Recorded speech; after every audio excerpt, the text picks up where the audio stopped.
하나님의 말씀은 고린도전서 15장 31절 한 절 말씀 우리 같이 힘있게 읽어보도록 하겠습니다. 시작. 형제들아, 내가 그리스도 예수 우리 주 안에서 가진 바 너희에 대한 나의 자랑을 두고 단언하노니 나는 날마다 죽노라. 아멘. 큰 소리로 따라하세요. 나는 죽고 예수는 살고. 한 번 더. 나는 죽고 예수는 살고. 모세 인생을 보면 3번의 40년이 있었습니다. 모세는 이집트에서 태어났죠. 이집트 애굽의 룩소스라는 곳에서 태어났어요. 부모님들은 레위 족속이었고 아버지의 이름은 아므람, 그리고 어머니의 이름은 요게벳. 그 요게벳의 노래라는 그 찬양도 있죠. 요게벳. 요셉 이후에 하나님께서 이스라엘 그 사람들을 축복을 해주시는데, 여러분 숫자가 많아지는 것도 하나님의 축복입니다. 몸무게 숫자 많아지는 거 이런 거 말고요. 여러분들에게 정말 의미가 되는, 아주 유익함이 되는 숫자가 늘어나는 것은 굉장히 큰 축복입니다. 예를 들면 행복의 숫자가 많아지고, 나를 통해서 전도받는 사람들의 숫자가 많아지고, 승리의 숫자가 많아지고, 11조의 숫자가 많아지고, 기쁨의 숫자가 많아지고, 이 숫자가 의미 있고 여러분 삶에 유익함이 될 수 있는 숫자가 많아진 것은 정말 좋은 하나님의 축복입니다. 여러분들에게 좋은 의미의 숫자가 날마다 더해지는 하나님의 은혜가 있기를 축원합니다. 하나님께서 이스라엘 백성들에게 복을 주시니까 숫자가 많아져요. 백성이 많아지기 시작합니다. 전 우리 교회에 하나님 나라의 백성들이 우리 교회를 통해서 많이 생겨지기를 축원합니다. 많이 생겨지기를 축원합니다. 그런데 이것이 이집트 정부의 고민이 되었습니다. 왜냐하면 본토인들보다도 이스라엘 사람들이 더 많아지기 시작해요. 여러분 그 장면 한번 보겠습니다. 출애굽기 1장 한번 찾아보세요. 이런 배경 속에서 모세가 태어나게 되는 거죠. 출애굽기 1장 7절에서 10절 말씀 찾으신 분 아멘. 출애굽기입니다. 출애굽기 1장 7절부터 10절 찾으신 분 아멘. 읽어봅시다. 시작. 이스라엘 자손은 생육하고 불어나 번성하고. 잠깐만요. 여기 이스라엘 자손이라고 그랬죠. 저는 이렇게 한번 읽어보고 싶어요. 오산수총교회는 생육하고 불어나 번성하고 매우 강하여 온 땅에 가득하게 되었더라. 할렐루야. 말이 되지요? 우리는 성경 이렇게 읽읍시다. 오산수총교회는 생육하고 불어나 번성하고 매우 강하여 온 땅에 가득하게 되었더라. 할렐루야. 외치는 대로 될 줄 믿습니다. 여러분 가정이 이렇게 되기를 축원합니다.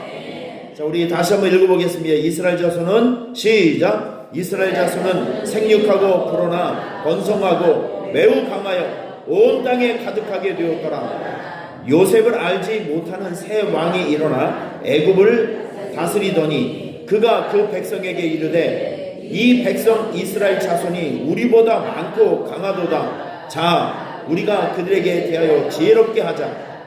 두렵건대 그들이 더 많게 되면 전쟁이 일어날 때에 우리 대적과 합하여 우리와 싸우고 이 땅에서 나갈까 하노라 하고. 지금 보시면 이스라엘 백성들이 숫자가 많아지니까 그 이집트를 다스리는 왕이 엄청 정치적으로 부담이 되는 거예요. 이 사람들이 전쟁이 일어나서 전쟁터에 나갔을 때 자기들과 지금 싸움하고 있는 상대편에게 군인들이 전부 가게 된다면 그놈들과 함께 힘을 합해서 우리를 공격해서 공격하면 우리는 나라를 잃을 판이다. 자, 이런 고민 속에서 어떤 생각을 하게 되냐면 남자들을 낳으면 다 죽여라. 산파들에게 애를 받는 산파들에게 명령을 한 거예요. 애를 받을 때 이스라엘 그 가정에 가서 애를 받을 때 남자가 태어나면 엎어버려라. 여러분 애기들이 목을 못 가눌 때 엎으면 죽죠. 네. 뭐 애를 낳아봤어야 알지 여러분들. 죽어요. 지식해서 죽어요. 여자는 살려라. 이 고육지책으로 이렇게 해낸 겁니다. 자, 이게 그 당시의 법이었어요. 룰이었습니다. 씨를 말려버리겠다는 거죠. 자, 그런데 그 어마어마한 상황에서 누가 태어났냐면 모세가 태어납니다. 자, 모세가 태어났는데 하나님의 섭리 가운데 모세가 강물에 던져지게 되죠. 그런데 참 신기하게도 그 강물에 떠내려가고 있는 모세를 하나님께서 누구를 만나게 해주시냐면, 이거는 진짜 이게 하나님의 섭리죠. 강물에 떠내려가는 모세, 하필이면 그때 목욕하러 나온 바로의 딸 공주. 여러분, 이것을 섭리적 만남이라고 합니다. 섭리적 만남. 도저히 인간의 수단과 방법으로 만날 수 없는 지점에서, 그 만날 수 없는 상황에서 만나게 하셔서 하나님의 일들을 진행하는 것, 바로 이런 것들이 섭리적 만남이라고 합니다. 오늘 여러분의 삶 속에 하나님께서 여러분을 위한 섭리적 만남들이 계속 이어질 것입니다. 할렐루야. 좋은 섭리적 만남이 있기를 축원합니다. 바로 왕의 딸이었던 이 사람은 남편이 일찍 죽었어요. 일찍 죽어서 후계자가 없는 상황이었습니다. 그때 하나님께서 그의 마음속에 국률의 마음을 주셔서, 아이고, 요거 히브리 사람의 아들인데 내가 잘 길러서 이 나라의 후계를 좀 만들어야 되겠다. 그렇게 해서 모세를 데리고 와서 왕궁에서 40년을 삽니다. 어느 날 갑자기 이제 하나님께서 때가 되어서 한 사건을 일으키시죠. 모세가 사람을 때려 죽이게 됩니다. 도망갔어요. 광야에서 들판에서 양을 치는 목동으로 40년. 그리고 힘 빠졌던 모세가 다시 하나님의 부르심을 받아서 애굽으로 가서 바로 왕에게 찾아가 10가지 재앙을 행사하면서 이스라엘 백성들을 꺼내와서 광야에서 40년. 그러니까 모세의 인생을 보면 3번의 40년이 있었어요. 왕궁에서 40년, 목동으로 40년, 광야에서 40년. 자, 그런데 여러분 보세요. 목동으로 40년, 광야에서 40년은 인간적인 힘이 빠지는 시간들입니다. 이 혈기왕성했던 모세가 자기의 주먹의 힘으로 누군가를 구원하고자 했던 그 인간적인 그 힘이 펄펄 살아있을 때는 하나님께서 그를 사용하지 않습니다. 하지만 목동 생활을 하면서 40년 동안 힘이 다 빠지고 늙어버리고, 이게 인간적인 힘이, 고집과 생각이 완전히 다 빠졌을 때 하나님은 그를 하나님의 귀한 일꾼으로 픽업을 해주시는 거예요. 인생을 살아가면서 쓸모없는 시간이 없고요. 그리고 의미 없는 고난은 없습니다. 하나님께서 한 사람을 축복해 주실 때는 과정을 주세요.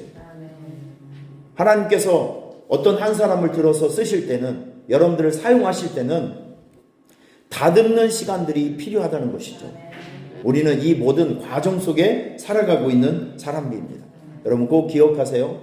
내 고집이 있고 아직도 강팍한 내 마음이 있으면 하나님께서 그 사람을 사용하지 않습니다.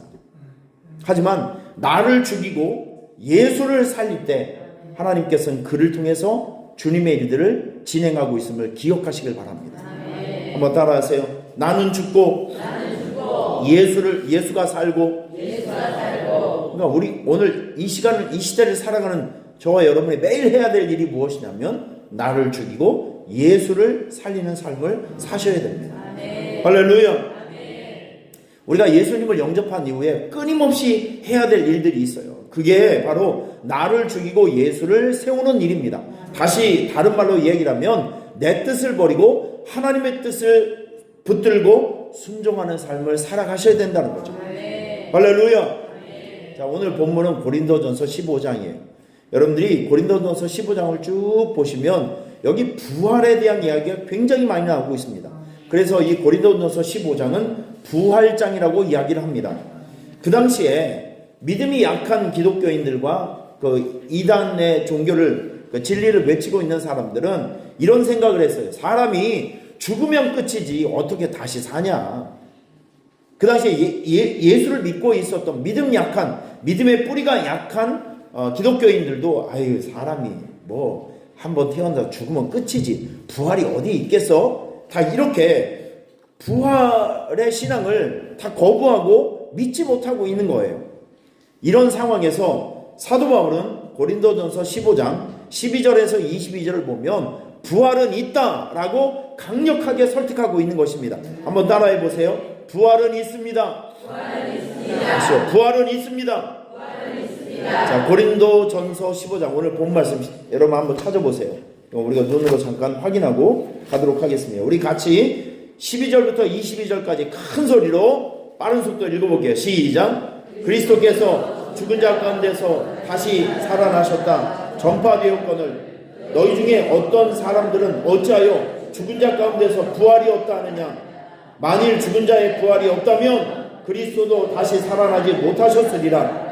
그리스도께서 만일 다시 살아나지 못하셨으면 우리가 전파하는 것도 헛것이요 또 너희의 믿음도 헛것이며 또 우리가 하나님의 거짓 증인으로 발견되리니 우리가 하나님이 그리스도를 다시 살리셨다고 증언하였습니다. 만일 죽은 자가 다시 살아난 일이 없으면 하나님이 그리스도를 다시 살리지 아니하셨으리라. 만일 죽은 자가 다시 살아나는 일이 없으면 그리스도도 다시 살아나신 일이 없었을 터이요 그리스도께서 다시 살아나는 일이 없으면 너희의 믿음도 헛되고 너희가 여전히 죄 가운데 있을 것이요 또한 그리스도 안에서 잠자는 자도 망하였으리니 만일 그리스도 안에서 우리가 바라는 것이 다만 이 세상 삶일 뿐이면 모든 사람 가운데 우리가 더욱 불쌍한 자이니라. 그러나 이제 그리스도께서 죽은 자 가운데서 다시 살아나사 잠자는 자들의 첫 열매가 되셨도다. 여기까지 읽을게요. 여러분 보세요.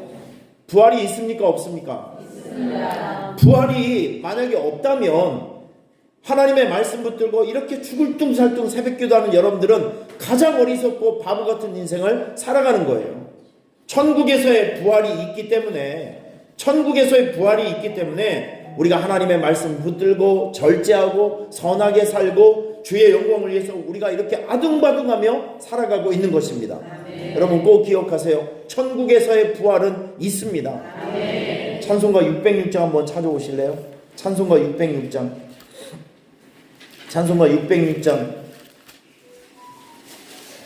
606장 우리 1절 한번 불러볼까요? 해보다 더 밝은 저 천국 믿음만 가지고 가겠네. 믿는 자 위하여 있을 곳 우리 주 예비해. 3절 이 세상 작별한 성도들 하늘에 올라가 만날 때 인간의 괴로움이 끝나고 이별의 눈물이 4절 광명한 하늘에 계신 주 우리도 모시고 살겠네. 성도들 즐거운 노래로 영광을 주 앞에 돌리리.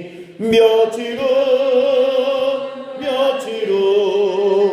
요단강 건너가 만나리. 며칠 후 요단강 건너가 만나리. 할렐루야. 해보다 저 밝은 저 천국이 요단강 육체 죽음 이후에 하나님께서 예비하신 땅으로 지금 준비되어 있다는 것입니다. 우리는 천국의 소망을 가지고 살아가는 사람들이에요. 우리가 삶을 살다 보면 해놓고 후회되는 일이 있죠. 아이고 내가 그때 그걸 왜 애했을까. 아이고 그때 내가 지금 참을 걸, 하지 말 걸. 이렇게 후회되는 일들이 한두 가지가 아니에요. 하지만 이런 일을 하게 되면 절대 후회되지 않습니다. 인생을 살면서 절대 후회되지 않을 3가지 일. 여러분 바로 이것이 내가 죽고 예수가 사는 삶이에요. 꼭 기억하세요. 어떤 일을 하면 후회가 되지 않냐면 첫째, 내 뜻을 버리고 하나님의 뜻 말씀에 순종하는 일. 이건 절대 후회되지 않습니다. 왜냐하면 내 뜻을 버리고 하나님의 뜻을 순종하고 살아가면 일단 하나님께 칭찬을 받아요. 2번째, 말씀에 순종하며 살아가는 사람들은요, 하나님께서 삶을 윤택하게 해주십니다. 삶에 좋은 열매를 주세요. 그 레위기에 보면 내가 내 규례와 계명을 준행하면 내가 너희에게 철을 따라 비를 내려주시리니 땅은 그 산물을 내고 밭의 나무는 열매를 맺으리라. 하나님의 말씀에 순종하고 살아가게 되면 삶을 윤택하게 해주십니다. 그래서 후회되지 않는 거예요. 그리고 하나님께서 말씀에 순종하고 살아가게 되면 샬롬의 은혜를 주십니다. 삶을 굉장히 평화롭게 만들어 주세요. 내가 그 땅에 평화를 줄 것인즉 너희가 누울 때 너희를 두렵게 할 자가 없을 것임은 내가 사나운 짐승을 그 땅에서 제할 것이요 칼이 너희의 땅에 두루 행하지 못하게 할 것이다. 할렐루야. 말씀대로 살아가면 하나님께서 여러분의 삶에 평화를 주시고 평안을 주십니다.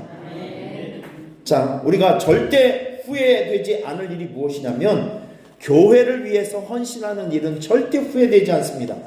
왜냐하면 그 업적이 없어지지 않기 때문에 그래요. 여러분, 옥합을 깨인 여인 아시죠?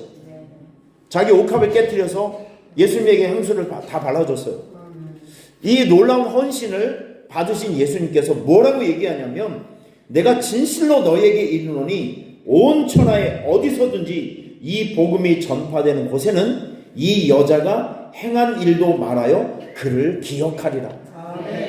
이 교회를 위해서 여러분들이 헌신하고 희생한 거 없어지지 않아요. 그 업적이 없어지지 않습니다. 하나님이 오래오래 기억하시고 칭찬할 것입니다.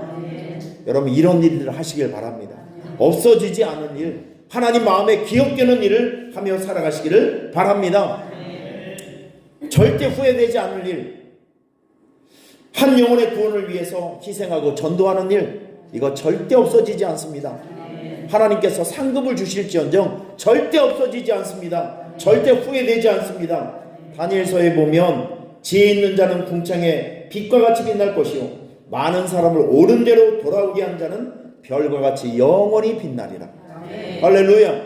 여러분, 정리해 볼까요? 어떻게 하면 나를 죽이고 예수를 살리는 삶을 살 수 있을까요? 이런 일을 하시면 됩니다. 내 뜻을 버리고 하나님 말씀에 순종하는 일을 하시면 됩니다. 교회를 위해서 헌신하는 일, 한 영혼의 구원을 위해서 희생하는 일을 하시면 후회되지도 않고 예수를 살리는 삶을 살아갈 수 있습니다. 그 일을 선택하며 사는 여러분이 되시기를 축원합니다. 따라하겠습니다. 나는 죽고 예수는 살고